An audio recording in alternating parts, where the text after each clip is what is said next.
Louisiana Beer Reviews. Hazy IPA, 6% alcohol by volume. India Pale Ale. That's the name of the beer. Hazy IPA. So it is part of the Aldi 2022 variety pack, the Advent Calendar variety pack. There's 24 beers. Each beer is a different style.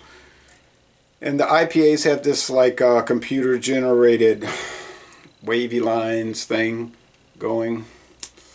Each one has a different picture. In the middle, a dove. This is a rainbow, so I guess they are interested in this book of Genesis because you have the dove that went from the ark, and they sent it out to look for land, and then the rainbow came to signify that the world would never be destroyed by a flood again. So, okay, well, interesting. It's better than what you usually see, which is funny animals or something to do with the devil. Best by August 1st, 2023. That's making me think it was canned on August 1st, 2022. And these are all a little long in the tooth. September, October, November, over 3 months. I guess they brewed them all and they gathered them up and they had to sort them out and get them all done.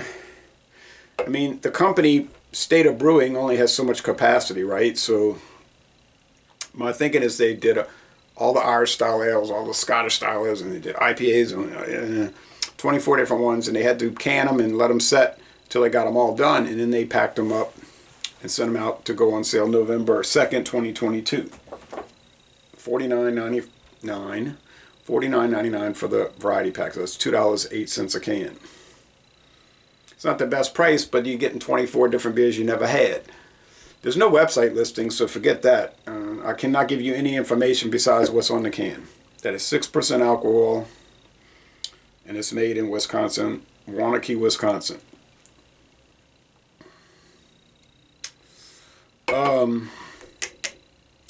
So they had a flower, then a peace symbol from the 1950s, 1958. Then you know what I'm talking about. Then the dove, and now the rainbow. And I don't know what the last one has. Maybe an arc. All right.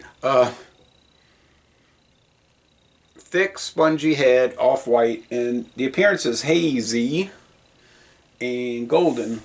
Yeah, golden more than orange for sure. Now, some of the ones I had from this set were just orange, like an orange Crayola. It smells musty, pungent, funky monkey. Strong yeast, strong barley malt. Just strong ingredients. Now, the highest ABV product they have in this variety pack is 6%. The lowest is 4.5%. So there's your range, 4.5% to 6%. Moderate to barely strong. But that's the way they wanted to do it. And I don't see that as a bad decision, actually. Because a lot of these things would be given as gifts, and I think a lot of people would maybe be turned off by 11, 12% beers, even 8 to 10. You want to be moderate in your gifts, and I think that's where what they were looking at here. Yeah, smells good. Smells like a hazy IPA, bready malts, some hop resin, not too strong on the hop resin. Let's go to taste. Cheers.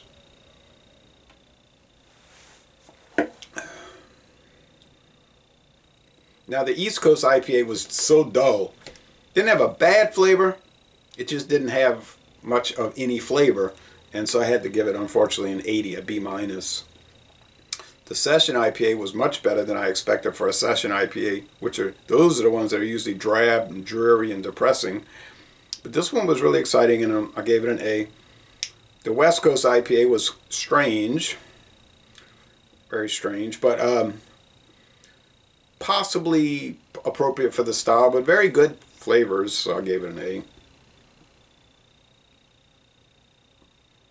And like I said, the East Coast was a big disappointment. Now this one, the Hazy. And then there's a fruited IPA coming up. I believe it's grapefruit.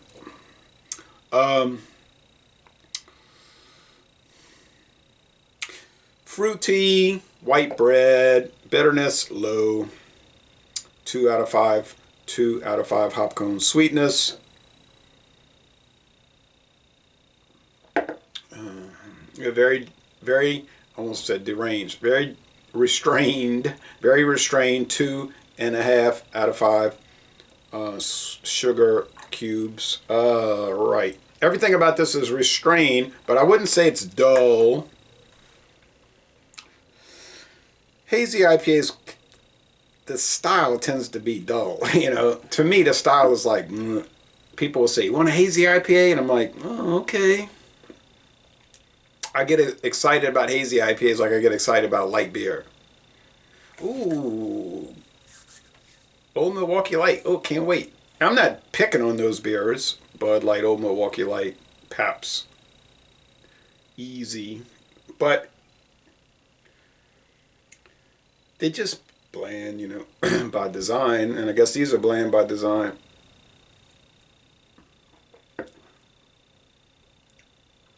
Little citrus note, medium body, dry finish. But I'm not saying it's super bland and it's just a train wreck. It's not. It's appropriate for the hazy IPAs, and which is a style that I think is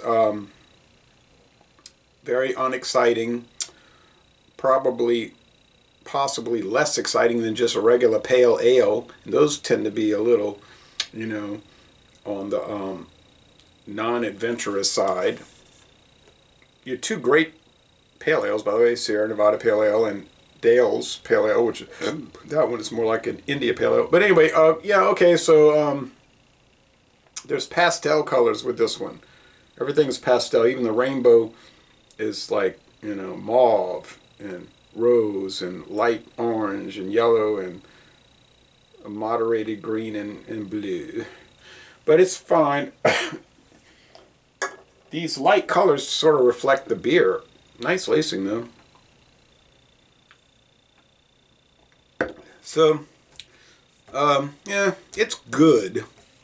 And I think people that like hazy IPAs will more than likely enjoy it. Probably won't be adoring it, but I think a fair score would be a B. It's good. A B means good, right? B minus is marginally good. B is good. B plus is very good. There's a pattern. And I would say 83 and getting into the mid 80s. So 83 out of 100. A good beer, but that's about all you can say about it. If you see the variety pack, my experience so far would say, yeah, buy it, but it is going to be nearly $50. Will be $50, over $50 after tax. So, but if you have an interest in these kind of things, I think it'd be worth it. So, Laissez les bon temps relais, a good beer, and I'm going to end this review by saying y'all go to Waunakee, Wisconsin, and tour the State of Brewing Brewery, which up there is, it's actually called Octopi Brewing, but they use different aliases for different distribution streams. Like going to Trader Joe's is called Campanology. To Aldi, it's State of Brewing, and the literal, you know, the actual name is Octopi. Breweries are allowed to do that as long as the name is registered with the Tax and Trade Bureau, United States government's Tax and Trade Bureau, as in what they call an assumed name, like Blue Moon Brewing Company. It's allowed because they have it registered that it is an assumed name of Coors, Molson Coors. Not a problem. And it perhaps is deceptive, but it's not fraudulent. Fraudulent is an attempt to cheat you, whereas these names maybe are an attempt to misdirect you in a way, or I don't know, I shouldn't say it, but you've had people try to pull these hustles saying, you know, oh, I have to go to court, I got damage, I have damages because I bought Coors, I bought a Blue Moon, I thought it was a craft beer. It says it on the carton. It's a craft beer. And I come to find out later that it's owned by Coors and I should receive damages. But that was thrown out of court. basically the judge saying, "You kidding, right?" I mean, it's a joke. It's meant to be like to insult the court or something. Anyway, so thank you.